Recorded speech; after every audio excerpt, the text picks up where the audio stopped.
Mona Lisa 523 साल बाद भी ये पेंटिंग आज भी दुनिया की सबसे नायाब पेंटिंग है। आखिर क्या है इसमें ऐसा जो इसे बेजोड़ बनाती है? कौन थी ये लेडी मोनालिसा और क्यों इसकी पेंटिंग बनाई गई? इस पेंटिंग को इटली में बनाया गया तो फिर ये फ्रांस कैसे पहुंची और 500 साल से वहीं पर है और तकरीबन 400 साल तक ये पेंटिंग गुमनाम रही। अचानक से 1911 में ये वर्ल्ड की फेमस पेंटिंग बन गई। 400 साल बाद क्या हुआ था 1911 में ऐसा?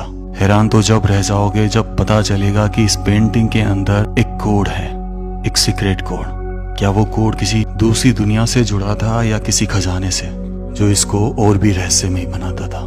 और उससे भी ज्यादा हैरान कर देने वाली बात तो तब सामने आई जब पता चला कि इसके अंदर एक एलियन रहता है। सच में आज सब बातों का राज जानेंगे। इस पेंटिंग को बनाया था लियोनार्डो दा विंसी ने 1503 में इटली में। लियोनार्डो दा विंसी एक इंजीनियर थे, एक साइंटिस्ट थे, जूलॉजी के ज्ञाता थे, पता नहीं क्या क्या थे, लेकिन आखिरकार उनके हाथ से निकली एक नायाब पेंटिंग। क्यों? और इस पेंटिंग को बनाने में 16 साल लग गए। फिर भी ये पेंटिंग अधूरी रह गई। अधूरी रहने के बाद भी दुनिया की महान पेंटिंग है। तो चलिए जानते हैं मोनालिसा कौन थी। मोनालिसा के बारे में बहुत सारी थ्योरी हैं, लेकिन पहली बार बताया था 1550 में जॉर्जियो वसारी ने, जिन्होंने लियोनार्डो दा विंसी की आत्मकथा लिखी। इनके अनुसार ये लेडी जो इस तस्वीर में है उसका असली नाम लीजा गेरार्डिनी है, जिनकी शादी हुई थी सिल्क ट्रेडर के साथ जिनका नाम फ्रांसेस्को डेल जियोकोंडो था, और इन्हीं ने अपनी वाइफ की पेंटिंग बनवाई थी लियोनार्डो दा विंसी से। यहीं से इनका असली नाम पता चला, जो शादी के बाद लीजा गेरार्डिनी से हो गया था लीजा जियोकोंडो। जियोकोंडो का मतलब होता है हंसमुख, और इनकी पेंटिंग में इनकी मुस्कुराहट ही आज तक रहस्यमय बनी हुई है, जिसके लिए पेंटिंग आज भी जानी जाती है। कभी तो ये आपको हंसती हुई नजर आएंगी और कभी उदास। आप जिस दिशा में जाएंगे ये आपको देखती हुई नजर आएगी। तो ऐसा क्या राज था मुस्कान में? तो सबसे पहले आपको बता दो कि इस पेंटिंग को किसी पेपर पे नहीं बनाया गया था। इस पेंटिंग को बनाया गया था एक लकड़ी के ऊपर। उस लकड़ी पर यूज किए गए थे ऑयल पेंट्स। इस पेंटिंग में कहीं भी आपको ब्रश के निशान नहीं दिखेंगे। इतनी बारीकी से इस पेंटिंग को बनाया गया था। 1503 में ये पेंटिंग लियोनार्डो दा विंसी ने बना दी थी, लेकिन उसके बाद उनको फ्रांस के राजा से एक इनविटेशन आता है और वो इटली से इस पेंटिंग को अपने साथ लेकर फ्रांस चले जाते हैं। यहीं पर वो दिन रात मेहनत करते हैं इस पेंटिंग को और निखारने में। सबसे ज्यादा काम उन्होंने किया मोनालिसा की मुस्कान पर। मुस्कान को इतना मिस्टीरियस बनाया कि 16 साल लग गए और आखिर तक बनाते रहे, क्योंकि 16 साल बाद 1519 में उनकी मृत्यु हो गई और तभी ये पेंटिंग अधूरी रह गई। शायद हो सकता था कि मुस्कान के साथ साथ आंखों या चेहरे पर भी कुछ मिस्टीरियस चीजें वो करते। कमाल था ना ये चीज कि अधूरी पेंटिंग भी आज भी दुनिया की महान पेंटिंग में से है। लेकिन बात सामने जब आई, जब कहा गया कि मोनालिसा की पेंटिंग में 16 साल तक लियोनार्डो दा विंसी ने कोडिंग की। 2010 में एक साइंटिस्ट ने दावा किया कि मोनालिसा की राइट आई में LV लिखा हुआ है, जिसका मतलब हो सकता है लियोनार्डो दा विंसी, जो एक मैग्नीफाइंग ग्लास से देखने पर पता चलेगा। और लेफ्ट आई में CE या CB लिखा हुआ है। इसका मतलब क्या है ये मैं नहीं बता सकता। इस बात से सब हैरान रह गए थे। क्या वाकई में ये पेंटिंग कोई मिस्टीरियस है? लेकिन इस चीज को उजागर करने के लिए परमिशन नहीं मिली, क्योंकि ये पेंटिंग अब फ्रांस की संपत्ति है और इस पेंटिंग के साथ कोई भी छेड़खानी नहीं कर सकता। इस पेंटिंग को अगर आप ध्यान से देखेंगे तो एक तरीके से ये आज के फोन का पोर्ट्रेट मोड है। पीछे का बैकग्राउंड इसमें पूरा ब्लर टाइप का लगता है। काफी हल्के रंगों का यूज किया गया, विविड बनाया गया था, और जो मेन तस्वीर थी मोनालिसा की उसको उभेरा गया था। है ना कमाल की बात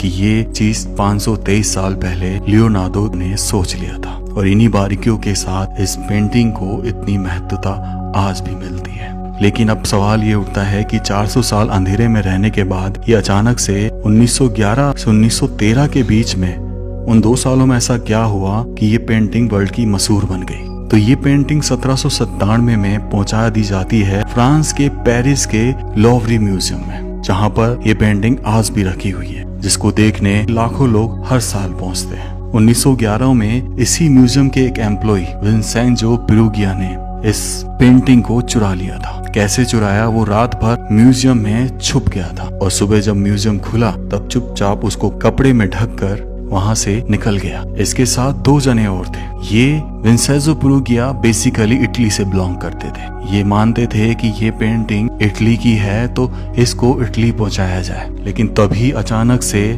एक दिन बाद पता चलता है कि मोनालिसा की पेंटिंग गायब है और ये दुनिया भर के अखबारों की हेडलाइन बन गई। 2 साल तक इसको खोजा गया लेकिन तब भी ये हाथ नहीं आए। फिर क्या हुआ ऐसा कि 2 साल बाद अचानक से इसका पता चला। विंसेंजो पेरुगिया ने इस पेंटिंग को अपने घर के बेडरूम में रख रखा था। 2 साल तक वो यही सोचते रहे कि इस पेंटिंग का क्या किया जाए।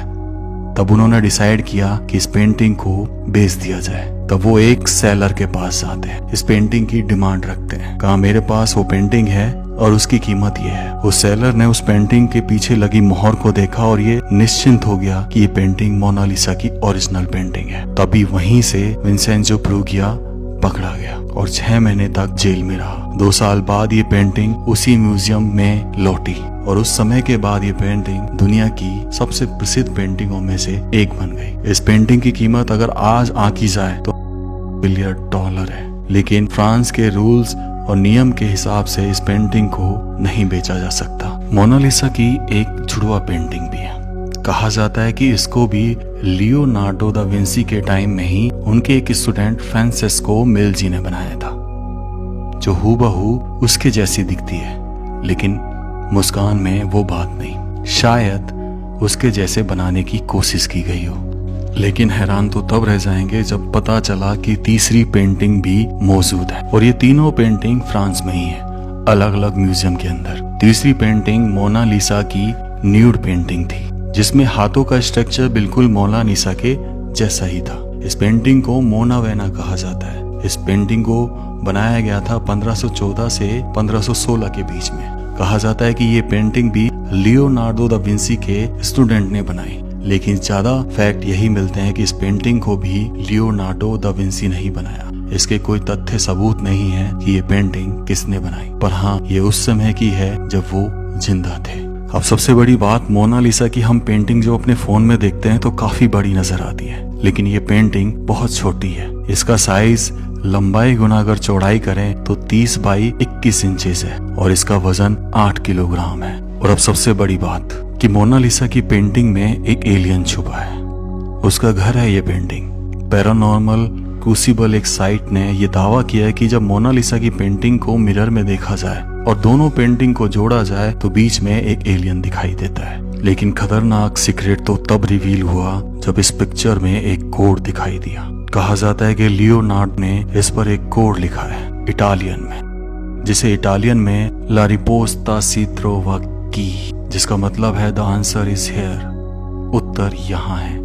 हालांकि इस थ्योरी में कितनी सच्चाई है इसकी आज तक कोई पुष्टि नहीं हो पाई है, जिसकी वजह से ये पेंटिंग और भी सोचने को मजबूर कर देती है। मोनालिसा का एक्चुअल में स्टार्टिंग में नेम था मैडोना लीजा। अब मैडोना से वो मोना लीजा बना, एम विद डबल एन के साथ, लेकिन बाद में इसमें से एक एन और ड्रॉप कर दिया गया। इसे मोनालिसा बोला जाने लगा। कुछ लोग आज भी इसे मोनालिसा बोलते हैं। हैरान तो तब रह गए जब लोगों ने इस तस्वीर को सच समझकर इस लेडी से प्यार करना शुरू कर दिया और एक न्यूज ने सबको हैरान कर दिया। 23 जून 1892 पेरिस का एक होटल और उसकी चौथी मंजिल, एक शख्स का नाम था लक मैस्पेरो, और उसने वहां से छलांग लगा दी और कहा कि वो मोनालिसा से बहुत प्यार करता है। एक लेटर में ये सब लिखकर छोड़ गया और कई सालों तक उसका इंतजार किया। इस खबर ने सबको चेता दिया।